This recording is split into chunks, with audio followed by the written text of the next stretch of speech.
Peace, peace.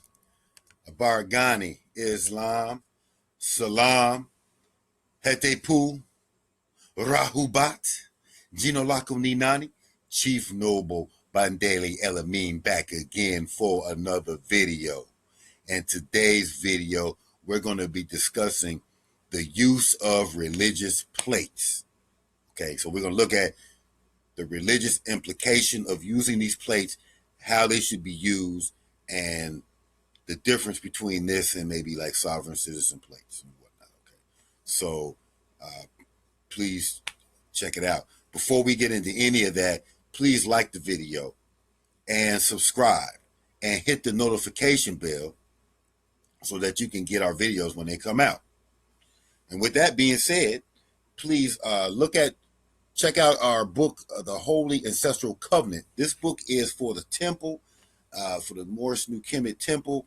It is not just for the people in the membership, but it is for primarily, if you're a member of the temple or wanting to be a member, this is a must-have book. This book is dealing with our ancestral rights. So this is the book, a spiritual book, our spiritual religious book, dealing with the ancestors. Okay, so it's a very important book. So Ashe to them, Ashe. And also check out any and all of my books on Amazon. Okay, all of my books from Moors More by Man, which is a heavy hitting book, all the way to the Moors Treaties. And if you got the Moors, a lot of people got the Moors Treaty book, much appreciation. If you got that first book and you enjoyed it, the second book I put a lot more into it as far as the information. I got a lot more information. It's a thicker book. It's got a lot more treaties in it. It's also got a lot of case law, and it's even got like the different declarations that are been made. Okay, so there's a lot of stuff that we did not know anything about. Okay, and understand that treaties are also, just because they were broken doesn't mean that they still don't stand. So it's important to understand treaties. Okay, but I have a lot of different books, so you can check me out, Bandele Yobachi Elamine, on Amazon. And if you would like to donate, please donate. Anything will do. Anything that you have, please donate to the temple, Morris New Kemet, Cash App. You can donate anything. Anybody who want to pay their dues, you can also pay your dues through the temple. And maybe some people had problems in the past. We've got everything fixed out as far as being able to get your, get your donations. Okay, so we need a lot of things and we need help. So I mean, it's always helpful to get a donation to help the channel grow, to help build the temple, to help get another temple. Everything, property, all these things that we need to help facilitate for the community. So please donate. We appreciate you. With all that being said, let's get into the video. Now, we are dealing with the religious license plates, and this is the religious license plate, okay, of the Temple of New Kemet. It is it has your own number on it, so you have everybody has their own number, has an expiration date of 10 plus years on it. Okay, so this is 2036. Most people don't even have those cars for that long, so this probably will last for probably most likely the length that you'll have the vehicle or the car, automobile, land conveyance. It is for religious purposes. It is not a sovereign citizen plate. This is not for sovereign citizens. Okay, this is not to change your jurisdiction and say that you're not part of the jurisdiction of the United States and that you can't obey the laws of the land. It's not for that. This is a religious plate for religious purposes. Now, we will show you how moving in your religious capacity does give you exemptions over things. Okay, but you have to remember that you're in a religious capacity. So we're going to look at some of the things dealing with religious automobiles, making your automobile religious. Because one of the things to do is, just like your home, you want to make your home a temple. Within the extension of your home, the extension of yourself, because your body is a temple. In the same capacity, your vehicle is a temple. Okay, your car is a temple. It's a vessel. Okay, so with vessels and these type of things, you have flags. This represents your flag for your religious temple, in a sense. Okay, that's what those what plates really deal with. So I wanted you to see the plate. This is what you get. Um, so let's look at motor vehicles. I mean, and I know people call them motor vehicles or don't call them motor vehicles, whatever. But this is what once it's in this religious capacity, it it changes its jurisdiction anyway because state and religion are separate and they don't really have jurisdiction over religious purposes. So right here, this is from Texas, okay? Texas with taxes. Huh? Okay, it says the motor vehicle tax guide, churches and religious societies. It says a motor vehicle used for religious purposes is what? Exempt from motor vehicle tax. This includes sales or rentals of motor vehicles used by the church. So even if you rent a vehicle, you don't have to pay the taxes on it. Okay. If you purchase a motor vehicle for the church, you don't have to pay taxes on it. Texas defines a motor vehicle used for religious purposes to mean a motor vehicle used by the church or religious society. A motor vehicle, listen, primarily for religious purposes, is not limited to or a certain number of passengers and can be a trailer. Okay, so it goes into the claim and exemption in the state. You can look at this. I'm gonna leave this up here so you can read that quickly. Okay, but understand the difference. The motor vehicle tax exemption does not apply to motor vehicles purchased or rented for personal or official use by a minister, pastor, rector, priest, or any head of church or religious society. The exemption also does not apply to a vehicle used to transport traveling ministry staff. Okay, so if you don't buy the vehicle for the church and it's individually purchased, then it doesn't have those exemptions. It's not going to be looked at as a religious vehicle. Okay, so how does that apply? When you get the plate, just like the state, when the state gives you plates, once you put the plate on the car, your car is now under the jurisdiction of the state. The same way, because the plates that you purchase are still owned by the temple. So you're putting temple property on your car. Now that you've done that, the temple has a vested interest in the vehicle, just like the state would. Okay. And understand this, you can still have state plates on your car and still get religious plates, because if you're moving in religious capacity, you want to have religious plates on your car for that purpose. And we're going to show you why it's important to have your car with religious status, okay, later on. So let's look at this. Can your car be considered not just a religious vehicle, but can it be a place of worship? Okay, well, let's look at it. We got this guy right here, the mobile sanctuary. Okay, this guy right here, we're not going to read this whole thing, but this guy, he is an Uber driver. Okay, he's an Uber. He wanted to be a pastor of a church, but he ended up being an Uber driver. Well, what he does, though, is that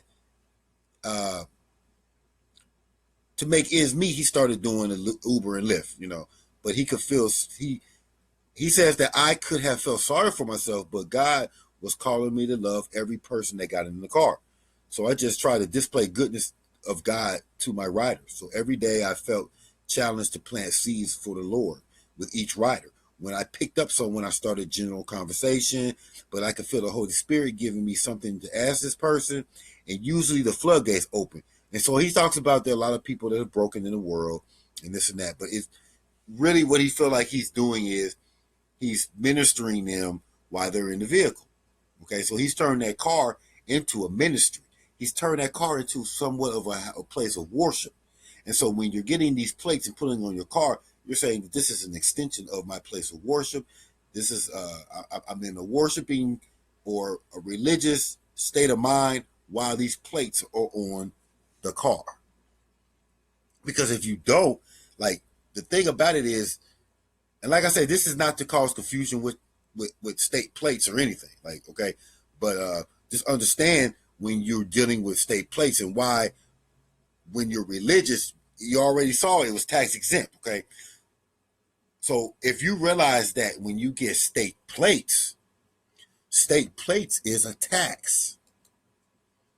When you get state plates, that is a tax. And let me show you. This is the Motor Bureau Vehicle of Indiana. Okay, so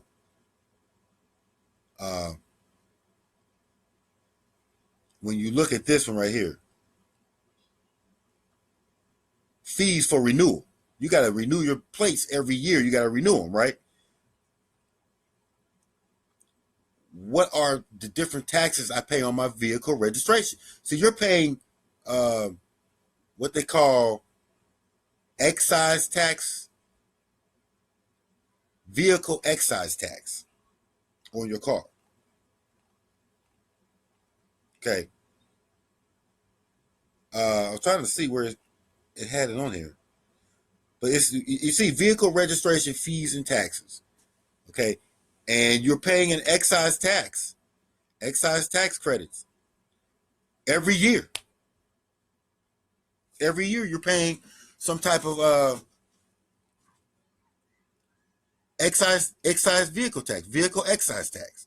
So they put that on the car so that makes it once a car is taxed, it's like, oh, okay, now I gotta pay. I'm required by law to pay it because it's a tax. It's like the Obamacare, what they call Obamacare, it was a tax. The states called the court called it a tax. So now they made it required that you had to get it, okay, because it was a tax. So I just wanted to show you that it is a tax. Now, you want to make your car religious, and one of the ways to do that is when you get your car blessed. Now, people don't understand this, but you can bless your car. So when you get your plates, your religious plates, you want to get your car blessed, and the plates signify that the car is a religious, along with the fact that you blessed the car. This is not something new. The Catholic Church has been doing this for years. Okay, this is an article. Behold, the official Catholic blessing for your car. Now, people know. Car lovers, listen up. Did you know the Catholic Church has an official blessing for cars? Okay, look, in 1964 edition, listen, of the Ritual Romanum, one of the church's books of rituals. Okay, there's a section with blessing designated for ordinary use. So they talk about listed. You can find special blessing for beer, pastries, medicine, cheese, fire, seeds, airplanes, and more, including your car. Why bless your car? For one thing, it's something people use all the time, and it can be dangerous. But also, why not? Why not? Okay. We should consecrate all aspects of our lives to God. In the blessing below, you will find that it makes interesting connection to a story in Scripture. So they talk about a deacon Philip shared the gospel with the Ethiopian Enoch while riding on a carriage.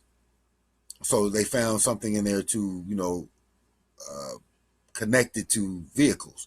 So basically, I mean, you get your prayer, and here, a lot of times we'll be blessing it through the ancestors, but basically, this is just to show you that it's not strange, and that religious do bless your car and make your car a religious car. It's not uncommon. Okay. When you look at what is it, the Ohio laws. So like before I look at Ohio laws, let me just clarify again that The religious plates here are to signify whatever religion that you are part of. Predominantly, this is Moors. So when Moors travel from one temple to another, you want to have this on here. Okay, you want to be able to put this on your car and be able to travel from one temple or another, from one cultural institution to another.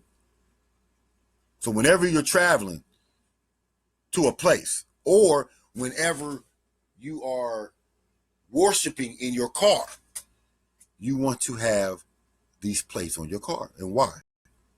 Let's look at Ohio law. Let me see if this is the right Ohio law. All right, let's look at this right. Look at this. Privilege from arrest. The following persons are privileged from arrest: members, the chief administrative officer of the House of Representatives, clerk of the House of Representatives, clerks, sergeants at arms, and staff of the Senate and House of Representatives during the session of the General Assembly and while traveling to and from such sessions. Electors while going and returning from or attendance at elections.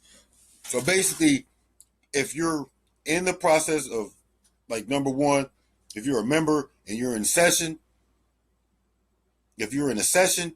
then they shouldn't be arresting you while you're at work, or an elector while they're doing elections. They can't be judges while they're in court, while they're attending court. Okay, also having time necessarily employed to holding and returning from court. Okay, attorneys, bailiff, clerk of court, sheriffs, coroners, constables, plaintiffs, okay, and defendants, jurors, and witnesses, and other officers or employees of the court while going or attending or returning from court. So if you're going to court, hey, they shouldn't be arresting you if you're on your way to court. Persons who are on their, now this is the one that applies to the plate. Persons who on their traditional day of worship are within, going to, or returning from their place of worship, or worshiping at a service, or are going to or returning from a service. So if you're going to church, or you're going to the temple, or you're going to the mosque, okay, or if you're in your vehicle and you've got your religious plates on your car and you are worshiping in the car, okay, I wouldn't suggest doing prayer while you're driving, but I'm saying when you're worshiping in your car, if you've got the minister or your leader talking in the speakers in the car and you listening to them, you're in worship. It's okay. Okay. So it says whoever arrests a person is in violation of Division A of this section shall pay $100 to be recovered in a civil action in the name and for the use of the person injured. So if you're arrested, that's an injury. Okay. If you're arrested while you're in your religious capacity, you are being injured. Okay, so I just want you to put that together. So I want you to put these things together when you have religious plates, regardless if you've got only religious plates or not. Okay, regardless. So people who, there are Moors out here who are not necessarily, who don't have state plates. If you don't have state plates and you're using religious plates, you can't use them as sovereign plates. You have to use them as religious plates. So you always have to be in a religious capacity while you're operating the vehicle. So just understand that when you're dealing with that. And if you do have state plates and you got state plates, and you don't want to get rid of them, but you want to be able to travel in your religious capacity, then get the plates. And like when you have a car dealership, they usually have that magnetic plate that you can put on the back of your car. You will do the same thing with this. You'll put that plate on your car and then take it on and off whenever you need to. Okay. Or however you want to affix the plate on your car along with your state plate, if that's what you want to do. Okay. This is not to cause confusion or to take away from state plates. So, this is not here to argue about against state plates, but it's for you to understand how state plates are used and how religious plates are used. Okay, so with that being said, that's pretty much what you needed to know. If you need religious plates and you want to become a member of the temple, please check out the links below. We will have the number posted on and off the screen from time to time. So I hope that gives you some kind of clarity and understanding on religious plates. So until then, Tutanana.